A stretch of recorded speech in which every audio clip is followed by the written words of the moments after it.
Hello, Opening Pathways viewers. This is Tom Lenoble. It is great to be with you again. I have Jan Grinshtein with me today. He is the CEO and co-founder of Cepien, and we're going to learn all about that and more. Jan, welcome to Opening Pathways. Thank you, and thank you for having me. Absolutely. I've been looking forward to having you on the show. I want to start from the very beginning today, and I want to know about you a little bit and about your company a bit, but I really want to know what sparked your idea to start it. What sparked my idea to start it was writing a book that essentially kind of turned into a product. There is backstory there of how the book was supposed to happen. But in a nutshell, it started with a problem that I was having years ago at a startup that I was at. We're scaling and we're having difficulties with kind of juggling between making the right decisions for customers, for users, because we're B2B2C. We're essentially selling to big corporates and their employees were using the product, and at the same time hitting our business goals. And so it was constantly either a fear-mongering type situation of making decisions where, the sales team or chief revenue will come in and say, we have to build X, Y, and Z. If we're not, then we can't sell or we can't hit our mark or whatever. And the CEO goes panicking and says, okay, fine, let's build this because we want to hit our mark. But then we realize that whatever we said we need to build in order to hit our mark is actually not hitting our mark because our customers not happy with it or our users are not happy with it. And so it was kind of like a weird situation for quite a while, and I was getting really frustrated about it. And I remember one weekend I went home and tried to think, what can I do and how can I solve this? And the thing that I came up with was essentially trying to understand. So what I realized, every executive that comes to a table to make decisions on a company roadmap, right, quarterly roadmaps or bi-weekly or whatever, comes with their own set of information and data from their department. Sales team has their own, sales motions, pre-sale, sale, post-sale, and then whatnot. Then you have the customer experience for QA. Then you have the customer support. You have the marketing. You have the stakeholders, which is the executive, the founders of the company. Then you have the product and design and the list. So everyone has their own kind of like view of what the product is. From design, it is the usability of it. From product is the growth of it. From marketing is how can I market this. From sales is what can I have there in order I can sell and increase my sales. The problem was we all saw, as you know, the old fable of elephant in the room and blindfolded men, right? Everyone will touch a different part of the elephant and think it's something else, while they're all touching the exact same thing. And so what I decided to do back then was get access to all of the data and information from every single department and essentially walk around and pull this information from everyone into our quote unquote centralized data repository on the product and design side, and try to synthesize everything, understand where are the trends, where are the things that our sales team is hearing on their sales calls, marketing is trying to target, product and design sees in usability studies and user research, customer feedback, and then so forth, and how all of this align to find at least the top 2-3 things that collectively as a company we have to align on. And when we start doing that, that's when we start actually making a lot better decisions. Increased our sale motions, raised revenue, got new customers, and so forth. And so at the time, I didn't call it anything, but then later on, I essentially wrote an article on the UX Collective magazine that is called the Data Triangle System, and that's where I outline the entire framework. And then, anyway, the rest is history. Where were you when I needed you in my corporate life is what I want to know. So, viewers, Jan has an interesting story, and I'm hoping he'll share some of that with us. Uh, when you first started along this path you're on, how are you fundamentally different from the person who started? The path of a founder or previous to that? I'm going to let you go wherever you want to go with it, but I know you have a very inspiring story about your history. Oh, that's a How much time do we have on this podcast? We have enough for you to keep talking and not asking me that question. All right. Okay. So when I started, really, I was a kid.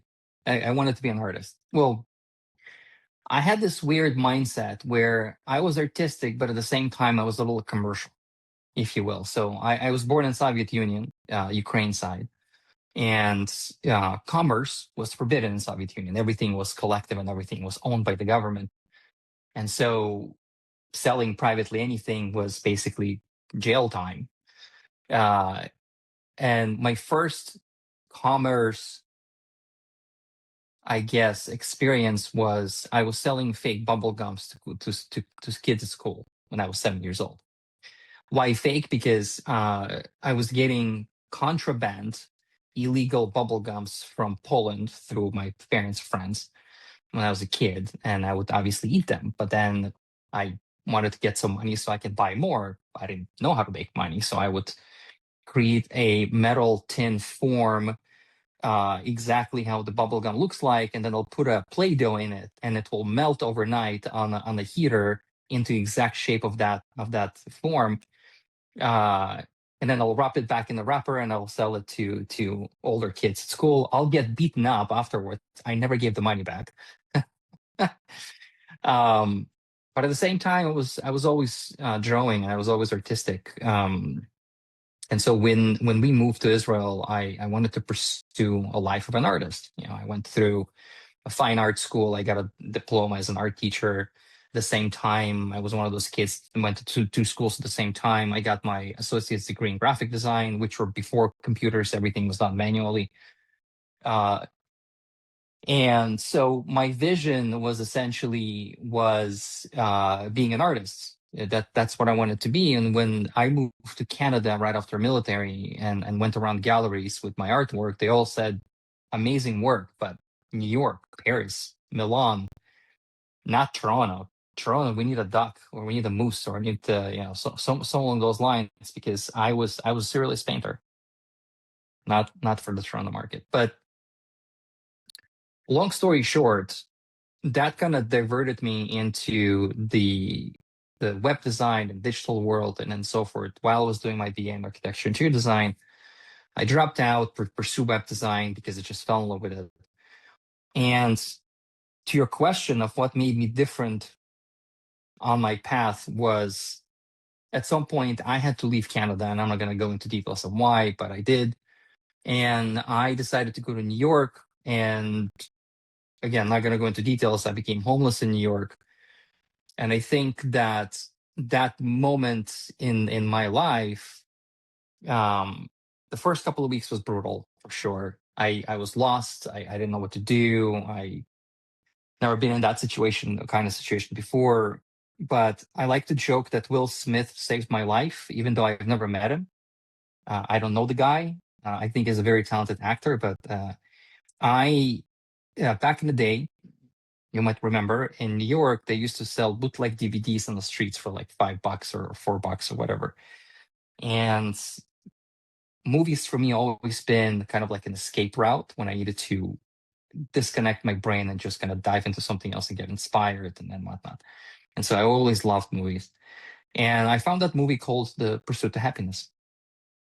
And I was in that moment of my life that I needed that pursuit. So I shelled out $5, which was very painful since I didn't really have any money. I was living in the streets. And I bought that bootleg DVD, and I watched The Pursuit of Happiness in the corner of a Starbucks in Chelsea area of New York. As I was watching, my tears were rolling down my cheeks because I felt the connection to what the person was, the experience of the character, being homeless, especially with the kid. I don't have any kids, but and that kind of woke me up. I'm a former soldier. At the time I was already gone through immigration several times. Like, this thing is not going to break me, and that kind of triggered my mind to change my path, change my behavior, change all of my patterns. And within the first, I would say, 7 to 10 months of that happening, of that movie, one of the largest law firms in New York became my client, and from there I went on building my design career globally. So Yes. that's the first part of my journey, if you will. Amazing trajectory. We just went through the end of a year and the beginning of a new year. And I'm curious if you had a belief about yourself last year that you've outgrown for this year. Yes. Last year, I was absolutely certain that I can easily raise money for my company. And I realized within the year that I'm not. And it's not as simple or easy as I thought it would be. And it requires a lot more, I guess, things to be ready to go out for funding.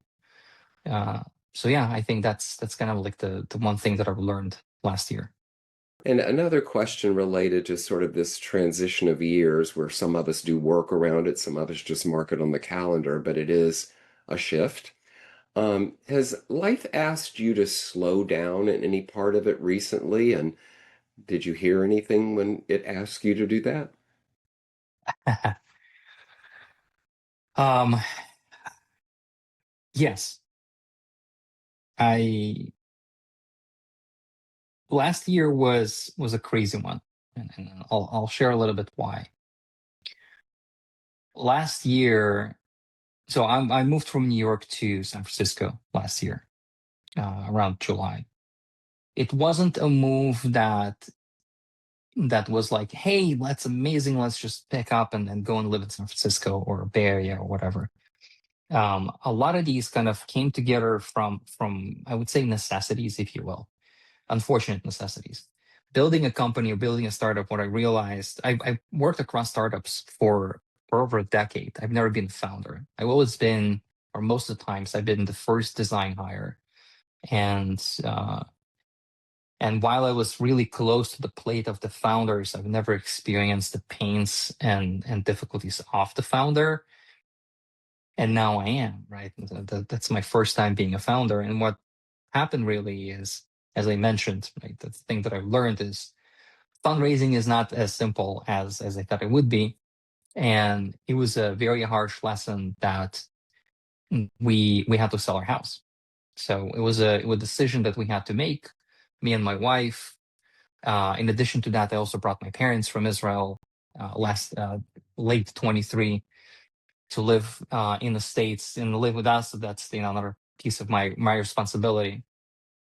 And we had to make a decision. Do I stop and go back and find a job? Because I essentially come from, at least the last 2 3 roles was $250,000 a year in salaries and stuff. So it was a very comfortable lifestyle for us for a long time.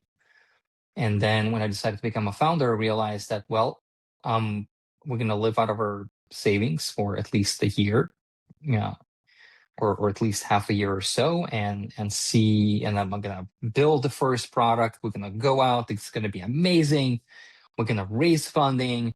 We're going to, ride into the sunset and build this amazing company. And then I quickly realized that, oh crap, it's, this is not working. That's not working. These investors are like, who the hell are you? And so we were faced with, do I stop and then go back to finding a job, or do we do something else and something more radical? And so luckily my wife is an incredible support mechanism for me. And she's like, well, I've always wanted to go back and live in California. She's originally from California. She's like, I always wanted to go back and live in California. And I know you said that you've noticed that investors are a lot more interesting, a lot more visionary on that side of the country versus New York. And do you want to go there? If you are, then maybe this is an opportunity for us. Just let's sell the house. Whatever money we're going to make from it, you can utilize to continue building what you need to be building. And we're not scared that we not have anything to eat tomorrow or pay the bills. And so that's what happened. And so the process of selling a house was also a little bit chaotic because we're in the middle of the move. The closing was delayed, and so I had to be back and forth between two places on the, like, literally flown from New York to San Francisco. I slept the next morning, got on a plane, went back to New York to sign the closing, and then the same day go back on the plane and go back to San Francisco to get back to my home here.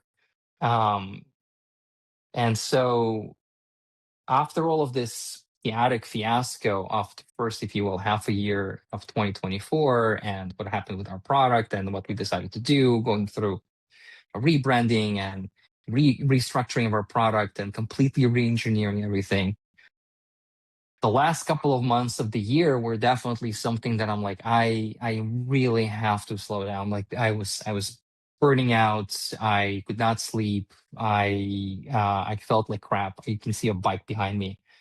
I had to go back to cycling because I neglected it for a long time building the company. And so my wife kind of shook me a little bit, and she started kind of taking me on these surprise little adventures, if you will. Like we went to Santa Cruz a couple of weeks ago. And again, she's like, "We're going on a trip. I'm not going to tell you where. Just grab your camera," because I also photography is a passion of mine. Grab your camera. We're going on a trip. I'll tell you on the way or close to the place we're getting to. So yeah, I had to slow down Good. at least the last quarter of last year. Yeah, go check out Pacific Grove in the Monterey area if you haven't yet, and Okay, maybe. take your camera. So I have another question for you. I want to know, please, what values have guided you from the start, and which ones have deepened with time? From the start of being a founder, um, not being an asshole. What are the things that I observed working for 5 startups in about a decade, and 3 of them going through exits?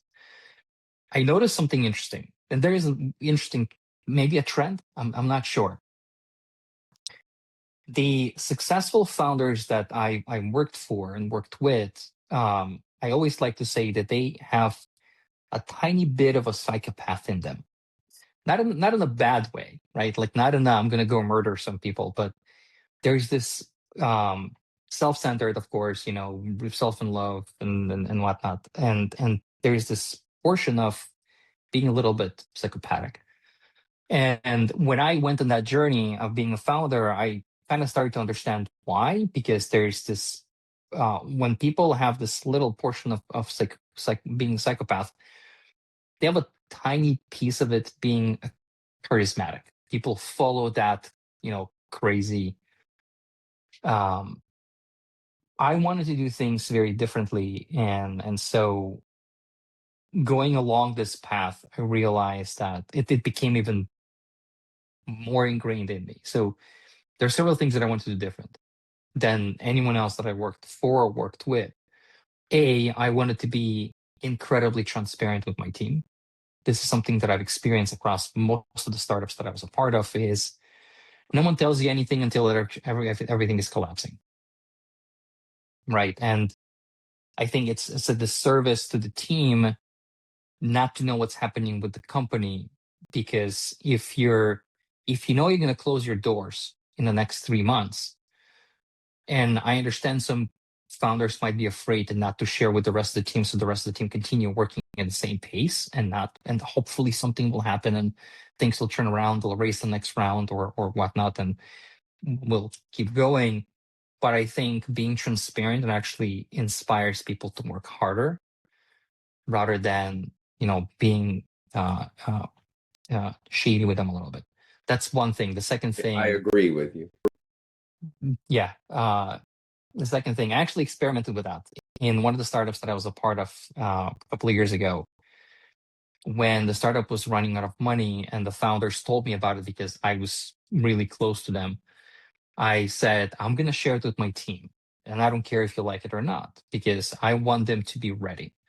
I want them to be ready for whatever is coming. If it means that we're going to be closing shop in the next 2, 3, 4, or 5 months, I want their portfolios to be ready. I want their resumes to be ready. I want our recommendations to be ready. I want them to be prepared. so they can go out and find a job immediately and not be devastated. To my surprise, at that time, that was my first time that I tried that because I had a chance. A lot of them actually worked a lot harder. Some of them even offered to, hey, you can cut my salary a little bit because I want this company to succeed. And that was a really interesting and kind of a lesson for me. Is when I started building my company, I want this. I want my company to be in such a way that everything is transparent. The second thing that I wanted to do and started doing, implementing in my company, is I wanted people to know what's going to happen when we part ways. One of the biggest problems that I've experienced as an employee myself, either just an IC, manager, executive, is that when you get into a new role, whatever that role is, in many cases it's an excitement. It's a honeymoon period. You're happy about it. You've got a new job. It's exciting. It's smells like a new car, and so, but nothing is forever. No employee stays with the company the entirety existence of the company. Um, Even if you stayed with a company for 20 years, there's still going to be a time when either you're going to be let go or you decide to leave for whatever reason.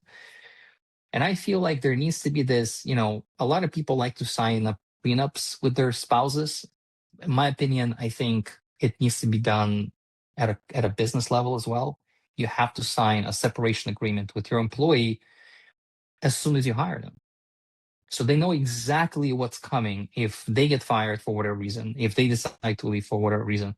How is this all going to play out? So they're ready, and there's no, oh, you promised this, or I promised that, or I expected this, I expected that. So these are the two things that I decided to implement in my company, and over time, I hired people, I built a team, I had to let go a few people. It kind of reassured my belief in how business should be run. Yes, yes. I think that I agree with you. I think when you're transparent, people really appreciate and value it. I also think that you find out who's really engaged and who isn't.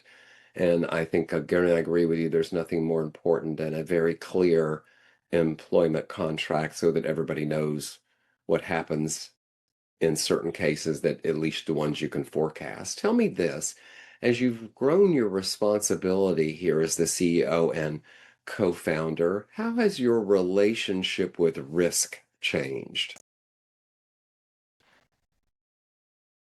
Uh, it increased. I take a lot more risks since I used to before. It when I wrote the first article about me being homeless, and I talked about it publicly for the first time in almost 19 years. Uh, I said something there, and what I said is becoming a founder was not an easy decision. Not because I don't believe in what we're building, not because I don't believe in the product or my vision or what I'm trying to bring to the world, but because living that even short period of time in my life and living on $5 a day, you develop this insecurity in yourself, where not knowing where the money is coming in from, it is an incredibly anxiety inducing experience for somebody like myself who've gone through, there's no money, there's no food, there's no bed, there's no house, there's the street. And so I would say that when I walked into that, I'm going to be a founder, I'm going to be building a company, clearly realizing the risk that I'm taking financially, and then over time that risk tolerance actually became larger over the last year plus of me doing this, or well, almost 2 years now. Yeah, I think it's just gotten bigger. I think I am more, as we go along, as we're building, as we're shipping, as we are talking to some of our customers, as we're learning, I think my risk tolerance became a lot bigger. Interesting. Tell me this. you've been through lots of transition that you've shared with us, Jan. Um, how today do you recognize when fear is offering you information versus being a stop sign?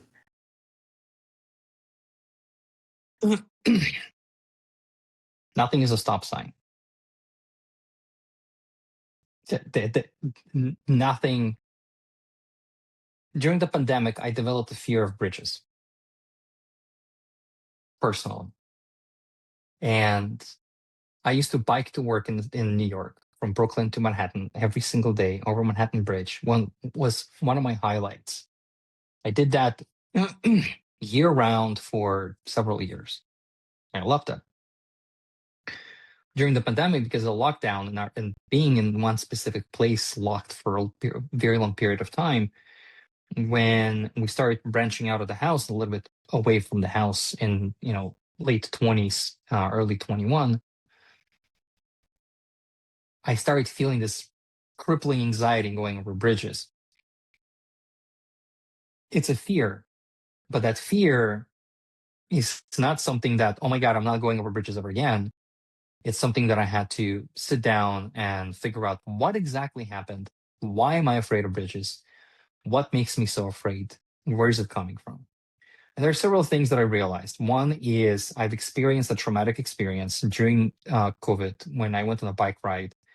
I went over a specific bridge that goes to Far Rockaways from Brooklyn. And the bike lane is very separated from the bridge. It's almost like a very narrow bridge hanging over water, very high, and it's not connected to the actual pathway of the cars. So you see water on both ends. It's very narrow. You're sitting high on a bike. The rails are low enough that when the wind blows, you can feel like you can actually go over the rails, right? And that what happened to me. One time it happened to me and became kind of like the part that it stuck with me. And the second part was during the pandemic, I got married. That was a big shift in my life. I was always a loner. I've never even lived with anyone. And suddenly there is another person in my life that now is worth living for. Mm. And so the fear of dying became even more higher because of the fact that I now have this somebody in my life. Right. And so for me, as you say, right, what do you learn from fear? Fear is not a stopper. And I used to do during the pandemic when I used to mentor aggressively steroids designers and product people. I had these like little posters that I created, and one of them is some people see a wall and some people see a hill, right? It just depends on the angle of how you look at that wall. You can look at it straight on, it's in front of you. You can step away, lean down, and suddenly you see a perspective going up, and now it's a hill and not a wall, right? And so what I think is there's no such thing as a stopper. There's always just understanding what it is and how to go around it and how to solve for that, right? So yeah, I don't see stops. Thank you for sharing this wisdom with us. Tell me this, what impact are you most proud of? Not professionally, not publicly, but personally. Personally, well, let's see. People, I don't share publicly uh, what I do when I mentor people and how I mentor and what's the impact and what they go on and do things and do what afterwards. But I think being homeless at the time that I was homeless, it changes you in so many profound ways that oftentimes it's difficult to explain. Oftentimes it's difficult to understand what exactly happened inside of you. But the one thing that I've noticed, there are two things that can happen to a person who goes homeless. One is person becomes angry at the world. The world abandoned me. I'm not important anymore, and that's how they live their life. Or there are other people, and I put myself in that category, is you become actually more clear and empathetic to the rest of the human race Mm. because of what happened to you. Mm. You're not angry at the world because there's no point of being angry at the world. As my grandpa used to say back in Soviet Union, if you spit at a system, the system will wipe itself off. If the system spits on you, you're going to drown. And so I took the path of, I know the pain. I know the feeling of having and losing everything and being at the rock bottom of your life. And so from that moment on, I didn't set myself a mission. I didn't put myself in like, now I have to. No. At every opportunity that I had since I started making money and substantial money that I could live off and share, I wanted to help. And so on that path, along the way, there are a lot of things that I don't always talk about publicly. And I think for the first time that I spoke about publicly, making a project that I did with Starbucks in New York was probably a few years ago. And I've done that project back in 2014, 2015 and 16, where I essentially ran a nonprofit project with a few Starbucks locations in New York that every homeless or needy person could walk into Starbucks and get free drinks. And it did not cost even a dime to Starbucks. Right. And so I think that's the impact that I think that I have that it's not public. Of people that I helped with figuring out their career paths, people that I provided uh, a platform to learn and become what they wanted to become because I ran a philanthropic project for immigrant designers. I basically sponsored their education. It wasn't anyone paying for it. I was paying for it. It wasn't like a nonprofit that people donate. No, I just pulled out of my pocket. I selected people that I thought had incredible journeys, incredible stories, Yes. and basically sponsored their education to become UX designers or product designers. You're speaking directly to a keynote that I do and a belief I have. The keynote is titled The Philanthropic Mindset. When we learn through life's experience that philanthropy isn't just about your name on a building, writing a check, or going to a gala. It can be as simple as a smile or hello or a gesture to someone in need, like a cup of coffee, especially on a cold day. Jan, thank you for that and what you're doing for others. Tell You me, should. I'm sorry. You should maybe one day visit my personal website, because on my personal website, when it comes to philanthropy, it says you don't have to be wealthy to be a philanthropist. yes, well, you and I obviously have some thinking that is the same. So we and I have to talk about it off this podcast one day because Of course. it's a passion of mine as well. And I want to thank you for being considerate of others and being of service to others. It is, as you know, because I know, the we receive far more than we ever give. What's your boldest vision of what comes next, John?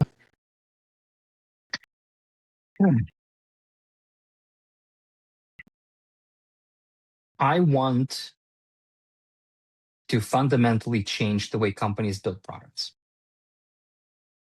That is my personal mission, and one of the key reasons why I started my company is the process of understanding core user and customer needs is, I wouldn't say broken, but it's definitely 2-3 decades outdated.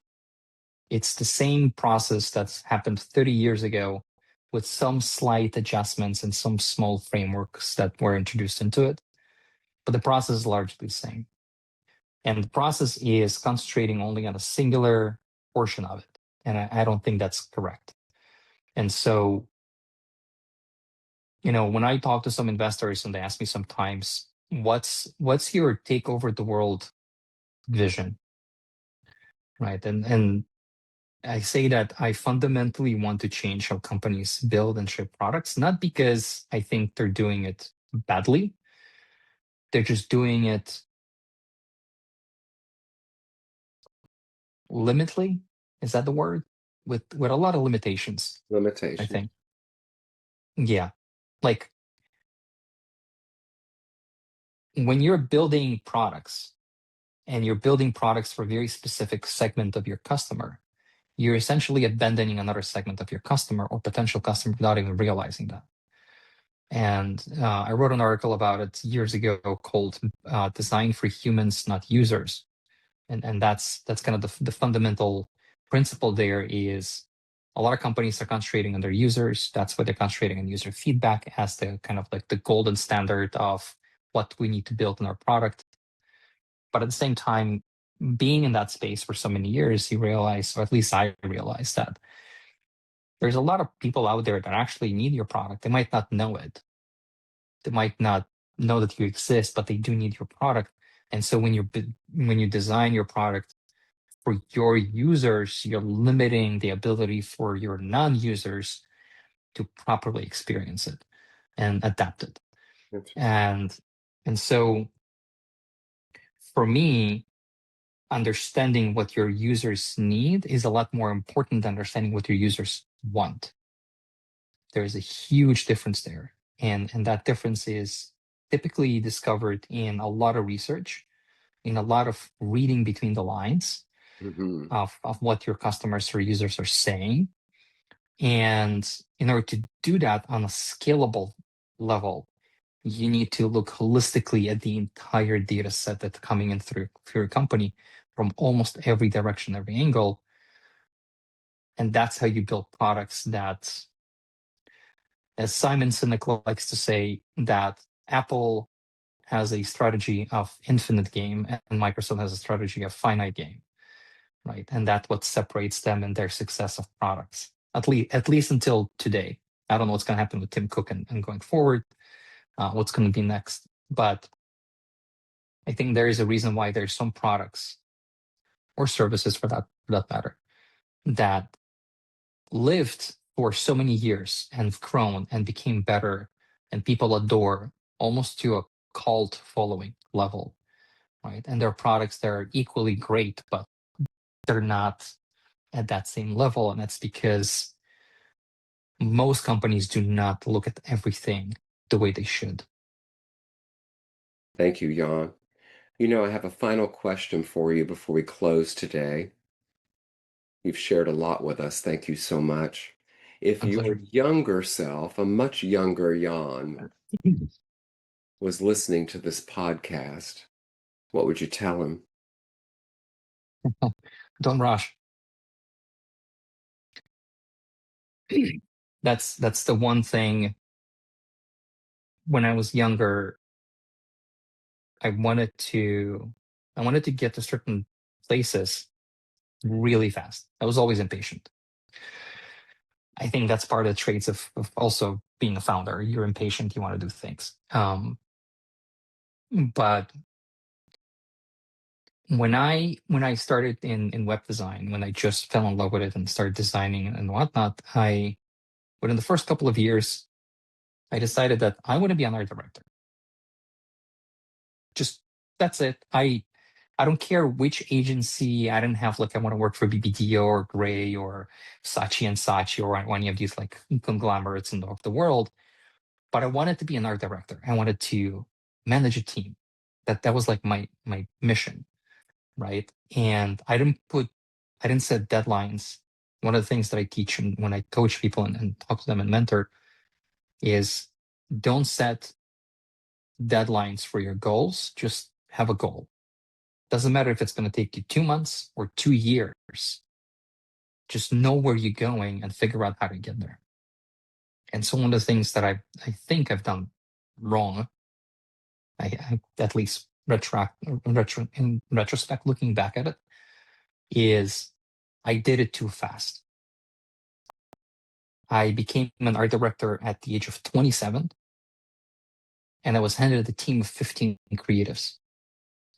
and accounts like Volkswagen, Microsoft, BlackBerry, and I was 27. I know I felt like I was an adult, but I wasn't. I was still a kid in a way. Mind you, I was already gone at that point, already gone through being homeless, so that matures you a lot, and then military matures you a lot. But at the same time, still, I was inexperienced. I was cocky. I didn't know what I was doing managing a team. I've never managed anyone before, and so I've done a lot of mistakes. And along the way, I've alienated everyone: relationships, friendships, family. And I burnt out. Like I've quit the agency life around the age of, I would say, 28, 9-ish, because I just had enough. I just couldn't do this anymore. Like I worked so much and so hard that I had to take a half a year off to not do anything. And so, yes, to your question, the answer is slow down, don't rush. Thank you, Jan. Thank you for being on Opening Pathways today. Tell us how the viewers can find you. Probably LinkedIn, the best place. I'm very active on LinkedIn. My full name, Jan Grinshtein. You can find me on LinkedIn. Our website, if you're curious about what we're building, we haven't launched our next iteration of the product yet. That's Cepien AI, which is CEPIEN.ai. Other than that, find my email. Wonderful. Thank you, Jan. I appreciate you being here today. Thanks for having. Absolutely. And to my viewers, this is Tom Lenoble on Opening Pathways, and I'll see you next time.